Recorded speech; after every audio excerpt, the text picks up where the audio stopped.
ગુજરાતી સાહિત્યના પેપર 2ની અંદર કુલ 19 કૃતિઓ છે. હવે 19 કૃતિઓને કેવી રીતે કરવી એ ઘણા લોકોને પ્રશ્ન મૂંઝવતો હોય છે. તો ચલો આપણે મેં કેવી રીતે કરી હતી હું એ તમને જણાવું.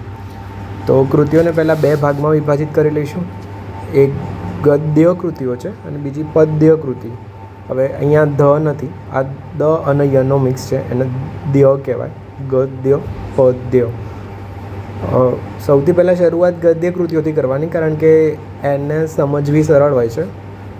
જેમ કે શરૂઆત આપણે પાટણની પ્રભુતાથી કરવાની. પેપર 1 વાંચતા હોય એની સાથે સાથે પણ તમે પાટણની પ્રભુતા વાંચી શકશો. કૃતિ કરતી વખતે છે ને 2 વસ્તુઓ ધ્યાનમાં રાખવાની છે. એક કૃતિનું એનાલિસિસ કરવાનું છે અને એક કૃતિને વાંચવાની છે. કૃતિનું રીડિંગ કરવાનું છે. રીડિંગ એટલા માટે કરવાનું છે કે કૃતિમાંથી આરસી પૂછાય છે, અને એનાલિસિસ એટલા માટે કરવાનું છે કે એક પ્રશ્ન એનાલિસિસનો પણ હોય છે. તો શરૂઆત આપણે પાટણની પ્રભુતાથી કરીશું, કારણ કે પાટણની પ્રભુતાની જે ભાષા છે ને એ સરસ્વતીચંદ્રની ભાષા કરતાં રિલેટિવલી ઇઝી છે.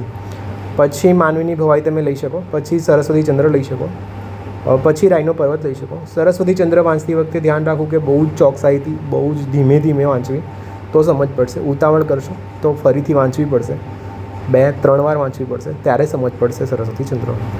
હવે આ 4 કૃતિઓ બતાવીને એના પછી જરૂરી નથી કે તમે ગદ્ય જ પૂરું કરો. હવે સીધું પદ્ય પર આવવાનું, કારણ કે પદ્યની અમુક કૃતિઓ વધારે અગત્યની છે. જેમ કે ધ્વનિ, સપ્તપદી, પૂર્વાલાપ. સપ્તપદીમાંથી તો 2023ની અંદર 2 પ્રશ્નો પૂછાયેલા છે. આરસીમાં 2 આરસી પૂછાયેલી છે સપ્તપદીમાંથી. તો હવે એ પ્રશ્ન થાય છે કે આ પદ્યની કૃતિઓ છે એને આખી કવિતા કરવી કે પછી અમુક પંક્તિઓ જ કરવી.